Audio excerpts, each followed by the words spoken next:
Bonjour et bienvenue sur la chaîne Le Livre des Aurores d'Arius. Aujourd'hui, j'aimerais vous parler un tout petit peu avant de commencer les histoires d'aujourd'hui.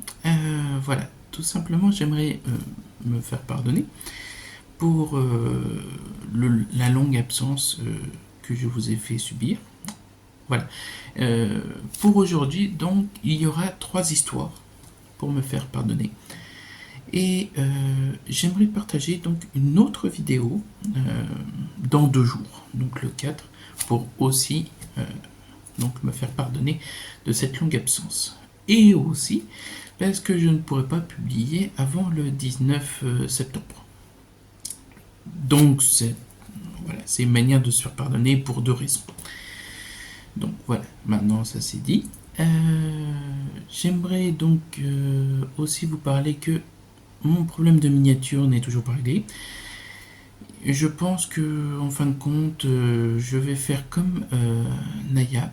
Je vais donc acheter des feutres parce que j'en ai absolument pas. Et essayer de faire une miniature par moi-même parce que j'ai aucune envie d'en prendre une sur internet, la coller là, et puis voilà, ça y est, j'ai fait mon travail. Non. Donc, bon, bien sûr, ne vous moquez pas de ma miniature, je vous en prie. Je sais que ça sera absolument pas au même niveau que Naya, ça c'est sûr et certain. Donc voilà. Pour aujourd'hui, donc ces 3 histoires ont un petit plus.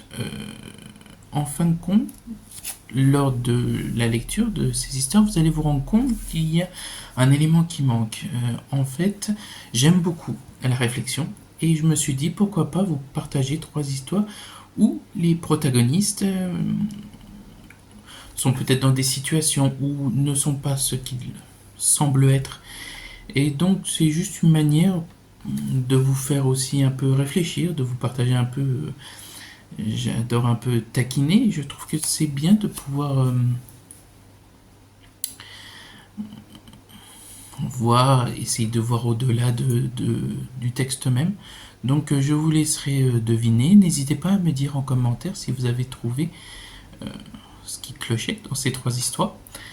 N'hésitez pas à me dire si vous avez absolument rien compris. Hein, je peux largement l'entendre et comprendre. Hein, après tout, c'est absolument normal. Et n'hésitez pas à me dire aussi en commentaire si vous voulez la solution. Si vous voulez la réponse, n'hésitez pas à me le dire. Donc en parlant de commentaires, n'hésitez pas donc à liker, à vous abonner, à partager et à commenter, bien entendu. Cela me ferait très plaisir, ça permettrait d'augmenter donc la communauté. D'ailleurs, je remercie les 3 abonnés qui se sont donc abonnés pour la dernière vidéo, si il me semble. Donc merci à vous. Vous avez rejoint nos 21 en tout, vous êtes 21. Donc je vous remercie grandement.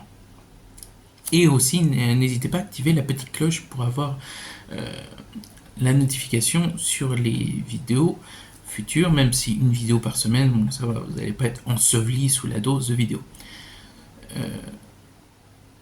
Donc je pense que cette intro est déjà suffisamment longue et je ne vous ferai pas subir les 5 minutes de la dernière fois. Sans plus tarder, nous allons nous lancer dans la première histoire qui s'intitule Des invités récalcitrants. Il est temps de me lancer dans ce voyage. Après lecture du courrier apporté par le facteur ce matin, qui a confirmé mes soupçons et la décision à prendre pour la suite. J'ai passé toute l'après-midi aux préparatifs, sans oublier d'écrire la lettre qui explique la raison de mon départ.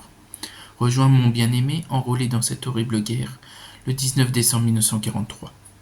5 ans à l'attendre, dans notre petite mais si merveilleuse maison, remplie de nombreux témoignages de notre amour, devient vraiment trop difficile. Je décide donc de faire preuve de courage à mon tour et de partir le rejoindre. Dehors, il fait doux. Une légère brise printanière fait danser les feuilles du haut des arbres. Du balcon, la lune paraît plus grosse et plus blanche que vue du sol. En posant un pied sur la rambarde, j'oublie subitement mon vertige. Mon autre pied reste sur la chaise que j'ai installée cet après-midi, la robe jaune qu'il préfère, mise pour l'occasion, volant dans le vent de la nuit. Je suis prête pour nos retrouvailles. Avant de m'élancer, un bruit vers le portail de l'entrée vient perturber le silence avoisinant. Je vois apparaître une ombre au loin. L'obscurité qui l'enveloppe disparaît à mesure qu'il se rapproche. Les lumières de la maison viennent lui caresser le visage. C'est lui, c'est mon mari, je n'y crois pas. Mais la lettre alors? Oh, qu'importe en fin de compte. Au comble du bonheur, je lui fais un grand signe de la main et l'appelle. Surpris, il regarde autour de lui et finit par croiser mon regard. Il semble tout à coup effrayé. Avoir de nouveau ce contact visuel avec lui me fait hurler mon cœur de bonheur.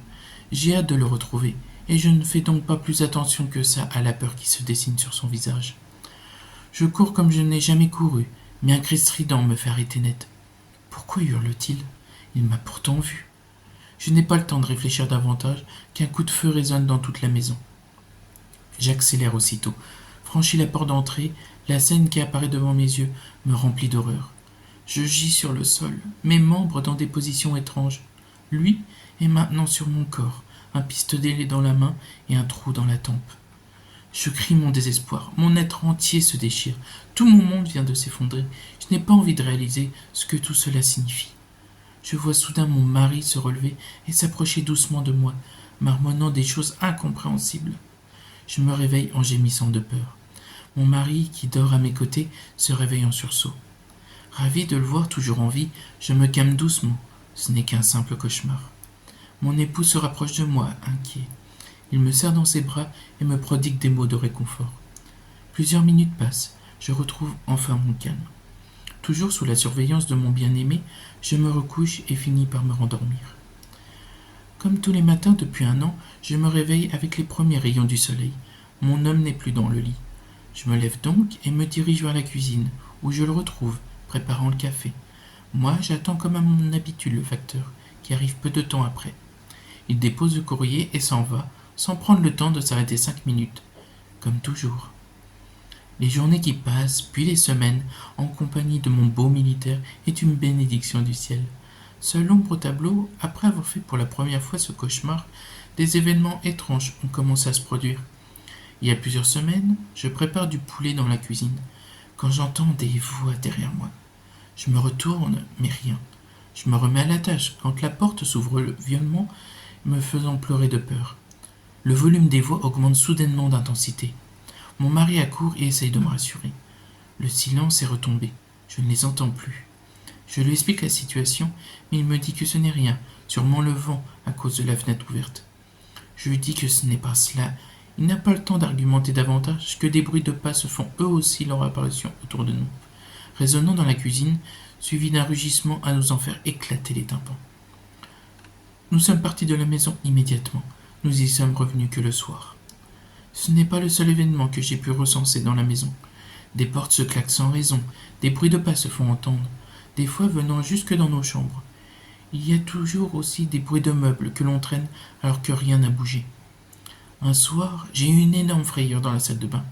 Le robinet n'arrête pas de se couper mystérieusement. Au bout d'un moment, j'en ai eu assez. J'ai tiré le rideau de douche pour sortir de la baignoire quand j'ai vu une ombre sur le seuil de l'entrée de la salle de bain. J'ai glapi. La peur m'a aussitôt gagné. Mon époux et moi, on a fini par plus ou moins s'accommoder. On a de la chance d'avoir des périodes de calme où rien ne se passe, ce qui nous permet de souffler. Nous ne voulons pas quitter cette maison. C'est notre maison. Quelque temps plus tard, la porte d'entrée de la demeure s'ouvre. 2 personnes pénètrent à l'intérieur, suivies d'une autre qui a un gros calepin dans les bras. Cette dernière leur dit que cette maison s'est libérée récemment, car les locataires précédents sont partis rapidement. Ils ont raconté à l'agent immobilier que des fois, ils ont senti des odeurs de cuisine, alors qu'ils n'ont même pas commencé à faire à manger. Ils ont souvent entendu des voix ou des pas. Ils lui ont même raconté qu'un soir, le robinet de la baignoire n'a pas arrêté de s'ouvrir, suivi du rideau de douche, une ombre se trouvant à l'intérieur. Les effrayant au-delà du possible, ils ont décidé de quitter la maison dans les plus brefs délais. Et voilà qui conclut notre première histoire. Je dois vous avouer que j'ai pris beaucoup de plaisir à l'écrire, car beaucoup de personnes qui ont pu la lire ne l'ont pas compris dès la première fois. Ils ont dû la relire encore et encore pour essayer d'en comprendre le sens. Donc n'hésitez pas, si vous n'avez pas compris et que vous en avez le temps ou l'envie, n'hésitez pas à la réécouter. Et puis aussi, n'hésitez pas aussi à me dire en commentaire si vous l'avez compris. Donc sans plus tarder, voici la deuxième histoire, le camp de vacances. Bonjour maman et papa, est-ce que vous allez bien? Mes copains et moi, on s'amuse beaucoup dans le champ où nous sommes. Il n'y a pas grand-chose à faire, mais on rigole bien ensemble. C'est vraiment trop génial. Les messieurs que vous m'avez demandé de suivre il y a 2 semaines ne sont pas très gentils.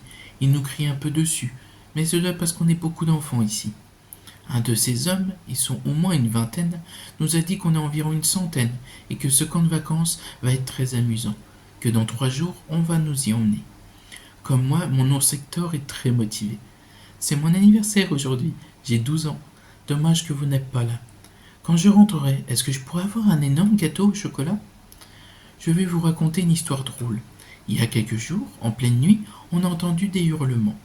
Mes amis Richard, Roger et Charles on dort dans la même tente et on a été réveillés presque en même temps. Comme ils ont peur, j'ai décidé d'aller voir ce qui se passe dehors. Je sors ma tête à l'extérieur et regarde tout autour de moi. Plein de ces messieurs courent dans la même direction. L'un d'eux m'a vu et m'a ordonné de rentrer dans la tente. Je lui demande ce qui se passe et m'a répondu qu'une fille s'est évanouie à cause d'une araignée. Après cela, il m'a dit d'aller au lit. Quand je referme la tente et regarde mes amis qui ont également entendu, on a aussitôt rigolé. Ah, les filles, elles ont vraiment peur de tout. Il y a 3 jours, mes copains, qui connaissent beaucoup d'enfants ici, m'ont dit que certains d'entre eux ont disparu.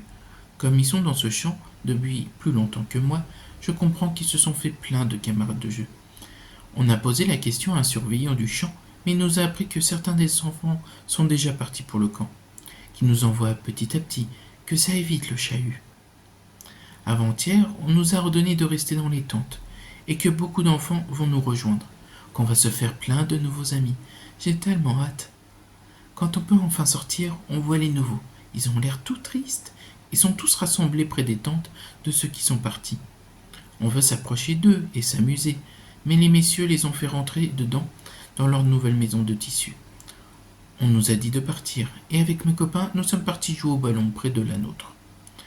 Hier soir, ils nous ont demandé de ranger nos affaires dans des sacs qu'ils nous ont donnés.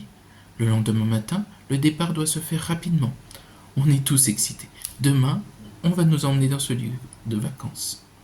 Ce matin, un homme nous a dit qu'on va partir. Par contre, je ne sais pas pourquoi on a sur nos gilets une étoile jaune. Peut-être un signe qui nous montre qu'on fait partie du voyage. Ça y est, papa et maman, je vais au camp de vacances. Je vais donner cette lettre au surveillant et j'espère que vous allez la recevoir vite. Je vous aime, mes petits parents. Les hommes m'ont dit que je vais être de retour bientôt. Gros bisous. PS, n'oubliez pas mon gâteau de chocolat à mon retour. André. Et voilà qui conclut cette deuxième histoire. Donc, j'avoue que cette histoire, bon, je vous en donnerai pas le sens. J'espère que pour vous, vous avez pu comprendre de quoi il s'agissait. Mais ça a été difficile de l'écrire. Très difficile et même là quand j'en parle c'est difficile, donc je vais pas m'attarder beaucoup plus et nous allons passer à la troisième histoire, un constat percutant. Je suis un être de l'ombre. Dans mon boulot, tout le monde se fiche de mon avis, mais on m'ordonne de porter sur les clients que j'observe un regard pénétrant.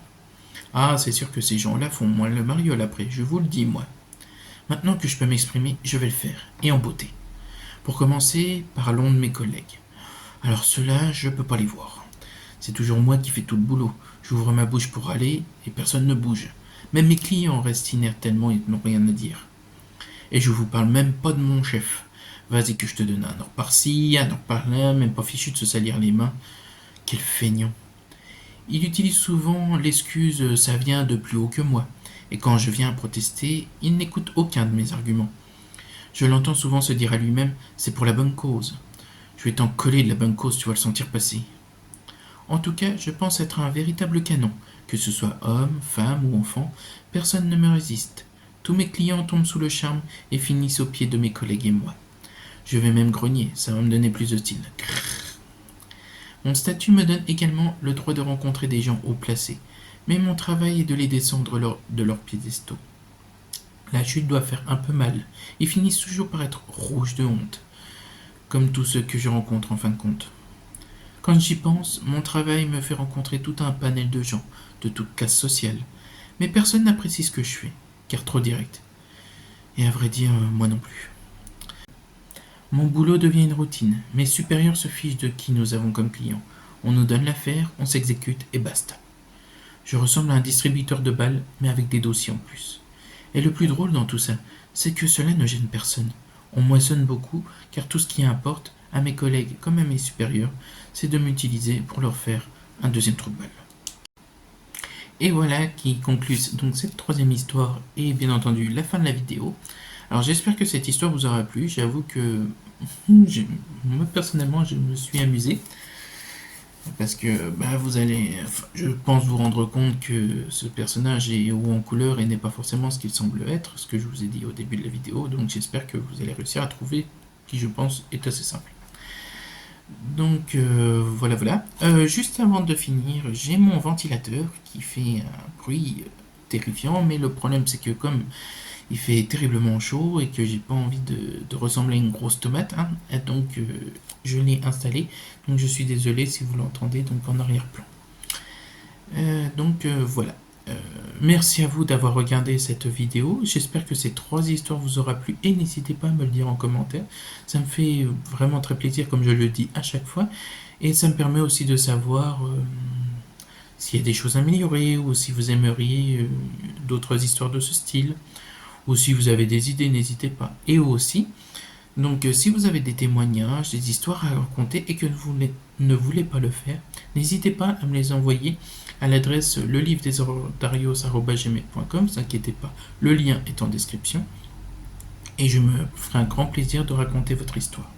Et bien entendu, je vous signalerai comme auteur, donc n'hésitez pas à me dire lors du partage de votre histoire par quel nom vous voulez que je vous appelle, parce que je ne vais pas vous appeler machin ou bidule, vous imaginez bien. Un peu de respect. Donc voilà.